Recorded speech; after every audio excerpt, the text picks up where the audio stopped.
I'd like to introduce the next speaker, Evgeny Sevost'yanov. Dear organizers, thank you very much for the possibility to make a report here. It is very pleasure for me because there is a war in the Ukraine, and we have no, sometimes we have no possibilities to study, to make our science as before 2022. So it is very good that such a possibility there is now for us. My report is devoted to the mapping theory, namely, we study some properties of mappings at the boundary of a domain. We make some estimates which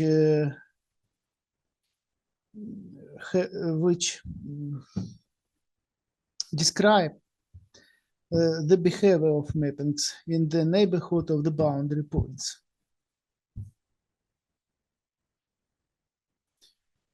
Let us give now some definitions. Under the mapping, we mean a continuous transformation of some domain which is connected to open set into Rn, where n bigger than 2, equals or bigger than 2.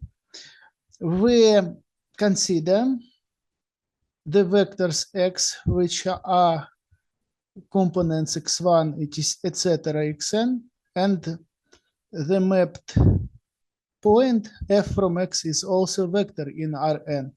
We can see at the picture some domain D, a mapping f, which is defined in D and acting to D prime. Recall that a path is a continuous mapping of an interval or a closed segment into Rn, and for path gamma we define the length of its path of this curve or this path by the supremum of the sum in the first formula, where supremum is taken over all partitions of points of the segment AB. A Borel function rho is called admissible for gamma big, where gamma big is a path family, if the relation 2 holds for any path gamma small from the family gamma big now. The next definition is the definition of the modulus. Given P bigger or equal than 1, we define the quantity which is defined by the equality 3, the P modulus of the family gamma big. Here we see the infimum of some integrals of the function rho in P, where the infimum is taken over all admissible functions. See the definition of admissible function above. The modulus is an outer measure on the space of families of paths. In particular, a P modulus of the union of families of paths does not exceed the sum of modulus.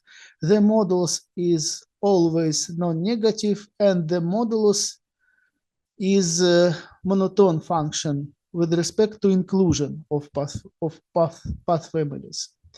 But P modulus is not the measure, because the modulus of the union of families of paths does not equal to the sum of these families, even in the case where these families are disjoint.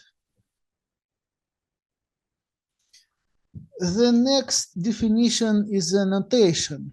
By the triple gamma E of D, we denote the family of continuous paths joining two given sets, E and F, in a domain D. We see this family at the picture here. Let us give the following definition. Assume that Q be a Lebesgue measurable function.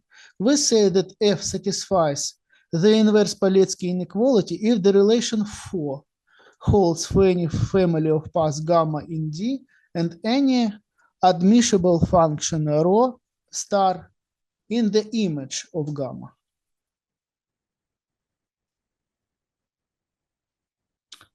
We made to describe this inequality as follows. So let gamma big be a family of paths in D in the pri-image. Then in the image we also have some family of paths F from gamma. We say that Poletsky inequality holds if the relationship between pri-image gamma big and the image F from gamma connect each other by the relation 4 with the help of some given function Q. This function Q may be calculated for every mapping by some way. For example, if F is a quasi-regular mapping, we have the relation 4 with the constant K multiply the multiplicity function of F, which is defined here. Also, this constant K may be calculated by the equalities 5 and 6. This case have a relation, in fact, for bounded Q. But there are many cases where Q may be unbounded. For example, for Sobolev spaces W1 and log, this is the space of the mappings having all generalized of weak, maybe say weak derivatives of the first order, locally integrable in degree n, is denoted by W1 and log, Sobolev class, as say. And for these mappings, the function Q may be calculated as follows.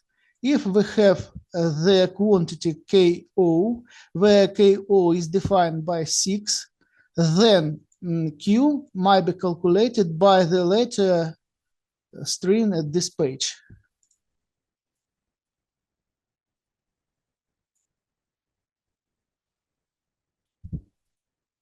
Let us give some another definition concerning the geometry of a domain.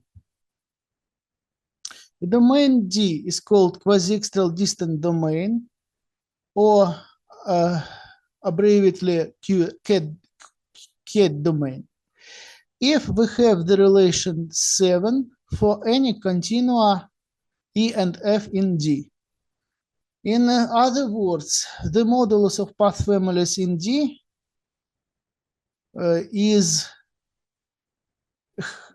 estimated from below by the modulus of these families but in Rn with some multiplied constant A naught.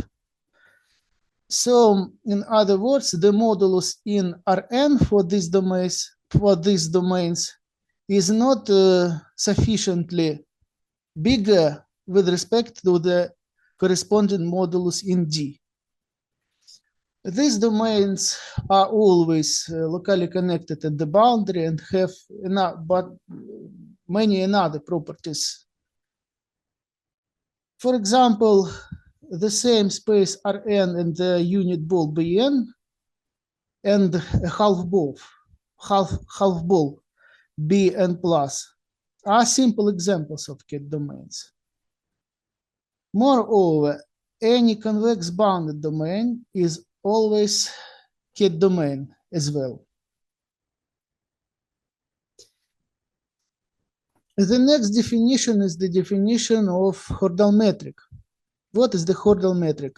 If we have the Riemann sphere and have some points x and y in Rn and have some projections of these points onto the Riemannian sphere, then the chordal distance between x and y is the length of the segment joining P from x and P from y. This chordal domain is denoted by the letter H and may be calculated directly by the formulas here.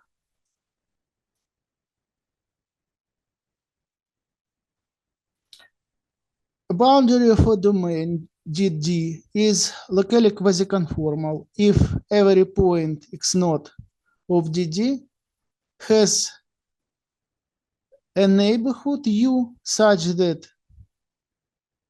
this neighborhood with the intersection of DD maps to the hyperplane, hyperplane inside the unit ball, as here in the picture. So these domains with locally quasi-conformal boundary are locally connected on the boundary, for example, and these domains are very nice. For example, they may have not the points converging inside of the domain to the boundary point. However, some locally connected on the boundary domains maybe have this property.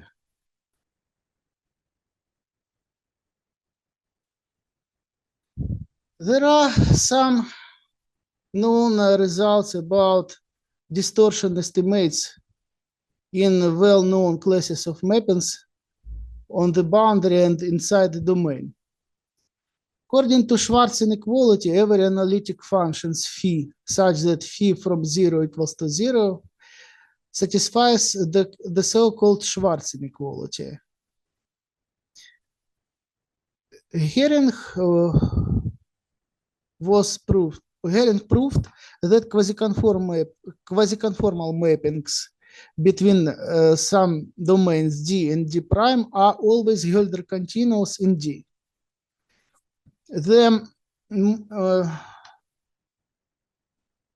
more general result in this direction was proved by Martio, Rickman, and Vassila in 1917.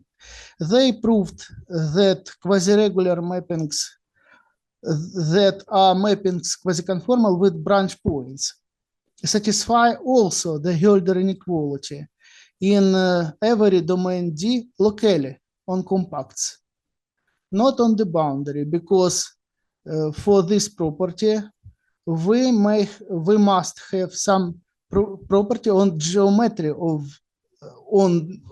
the domain D, which is not always true. Some other results in this direction were obtained by another authors. And we have proved the following result. Assume that Q, the function Q, is integrable in D prime. Let D be a Kate domain. Let D prime be a bounded domain with a locally quasi-conformal boundary. Then any mapping with the property, with the Poletsky inequality, which is in form,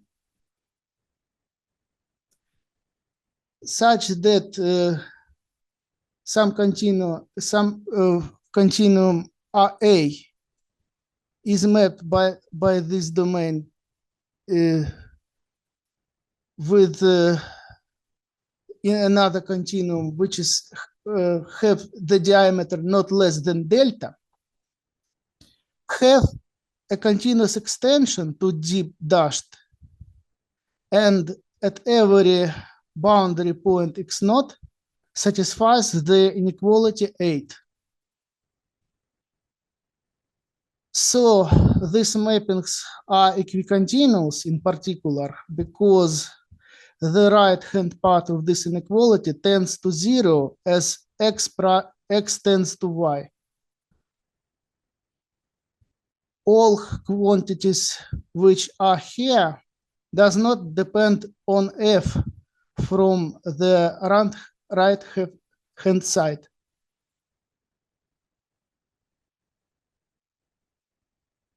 This result was accepted for print in Ukrainian Mathematical Journal recently. Thank you very much.